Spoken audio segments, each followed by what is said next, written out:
So why do the disciples ask Jesus to increase their faith?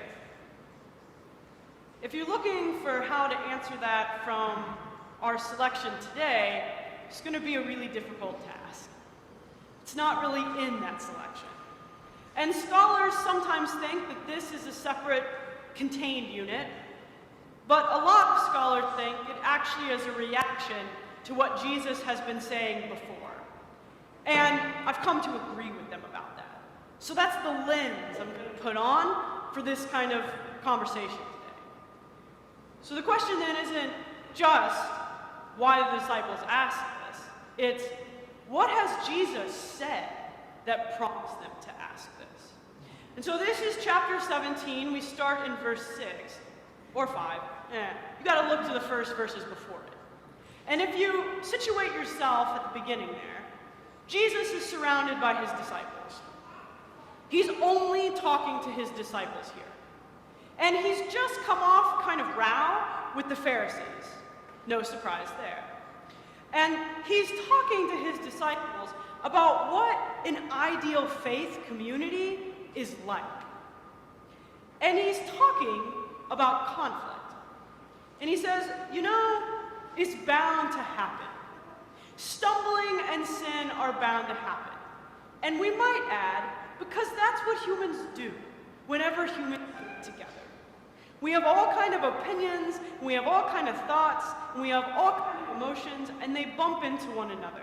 Sometimes by accident, sometimes just because a good conflict, it means something to us. We just need to have it out. Or we just disagree to the point where it's the only way to do it. So Jesus says it's bound to happen. Conflict is bound to happen. But, it's unfortunate through whom the person it comes. And he uses this extravagant kind of metaphor. It would be better for that person if a millstone were tied around their neck and they were chucked into the sea. And you think, wow, that's kind of grim, I think it's important to remember that probably all of us are guilty at some sort of community conflict at some point. So it's all of us with a millstone into the sea. And I think Jesus is getting at the fact that we might think these little things don't matter, but they have really big community consequences for how people relate to one another. It doesn't seem like much to say the kind of snide comment, or to be passive-aggressive, or to be outright blow up at somebody. But it has consequences, and it creates pain, such that it might be better had it never happened. And so you might then expect Jesus to say, so, the community then is welcome to just heave-ho and push that person into the sea. But that's not what Jesus says. He says, be on your guard. To the people who've been hurt, he says, be on your guard. Because I think Jesus knows that when we're hurt, it's really difficult. There's a piece of us that wants to hold on to it, that wants the other person to grovel, or that wants to cut them off or triangulate, tell everybody else except that person that you have the conflict with. And Jesus says, not so, be on your guard. Because here's what you got to do in community. You have to go and talk to the person. And then when the person admits that they got it wrong, you have to forgive them. And you have to do it as many times as it happens. And the disciples in response say, increase our faith. They realize that Jesus is talking about how they're supposed to live together, not outsiders. This is a conversation for the disciples. And they realize it's not easy. Like, we have stories of the disciples bickering, competing with one another, jostling for power. Those stories exist in the Gospels. They exist in our lives. We're not different than them. And so they say, increase our faith. But they want faith as some kind of talisman, some kind of magical thing that will make all of this easier. And so Jesus, I think with some playfulness, says, well, okay, if you had magic faith, it could be the size of a teensy-weensy thing, and you could tell a whole sequoia to uproot itself and chuck itself in the sea. But that's really a pointless exercise. Number one, it does no good for that tree.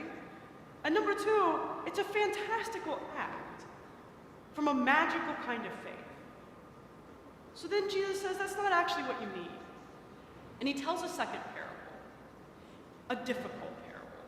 A parable that to my, 22 years with slaves and masters, it's kind of offensive. And there's not really any mitigating it. But to hearers in the first century world, they perfectly understood that wealthy masters had household slaves. And there was a relationship between them. In those days, masters were expected to provide the food and shelter and whatever for their slaves, but the slaves were expected to do their job, to tend the sheep or set the table or whatever. I'm not asking you to like the parable or agree that Jesus should use slavery. I'm not. But his broader point is this. The master asks the slave to do these certain things, and then the slave does it, and there's not a reward given.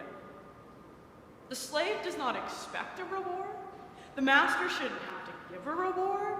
It's just everybody doing their assigned thing. It's the natural order of how it works.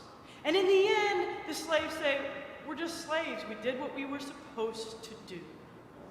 And the difficult rub is that Jesus uses the we about those slaves. We are worthless slaves. And the disciples saying that. We are worthless slaves. We've only done what we were asked to do. And that's what Jesus is comparing the faith the disciples asked to this. To the due diligence of doing the difficult thing God has asked them to do without expectation of some kind of reward. They're asked to sit down and have hard conversations with one another when they mess it up, to confess when they get it wrong, and to forgive the person who got it wrong. That's what they're asked to do. Not for reward, not for a pat on the back, but because that's what the invitation from God is. That's what it looks like to live faithfully. And faith in that case is trusting God enough to do it, to live it. A reminder that Jesus is having this conversation with insiders, people who are already trying to follow Jesus. This isn't his conversion message, and obviously not. But Jesus never asks the disciples to do something he hasn't done himself. The Son of God became a person to forgive everything mucked up in the world so that all could be right with God. And as Jesus dies on a cross, he cries out, forgive them. Forgive the people crucifying me. They don't know what they're doing. The heart of God is about love for neighbor. It's about forgiveness. It's the central point of the story. And so to live as Jesus' disciples is to take seriously confession and forgiveness as a central part of our lives. And in this passage, Jesus is talking about the kind of pedestrian things that divide us. I'm not talking about abuse of people. I'm not talking about domestic violence. That's different. That's another conversation. I'm talking about the things that fracture us from one another, that divide us within our own community. That Jesus asks us to live in a pattern that's different, that doesn't give in to bitterness or grudge or grievance, that individuals take stock of themselves to see what has gone wrong and to confess it. And the thing is, it's not magic. It's not instant. I don't think Jesus is naive. He's not naive about community. It's bound to happen, he says. I take heart in that, actually. And that forgiveness is possible, but it's a process. It's like a wound healing. Some are scratches, and some are really deep. And some leave really lasting scars. But the thing Jesus doesn't talk about here, but which is true, is that every cross has a resurrection, and every ability to confess and forgive leads to newness. That there is something generative about being able to look in one's own soul and admit the mistake. There's a freedom. There's a lifting of the millstone. And there's a deep freedom in naming it and being able to receive forgiveness. And there's a deep freedom in offering forgiveness to another person. It changes something about us, within us.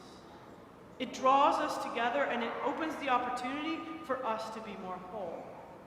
The invitation to forgiveness isn't a path of great sorrow for no purpose.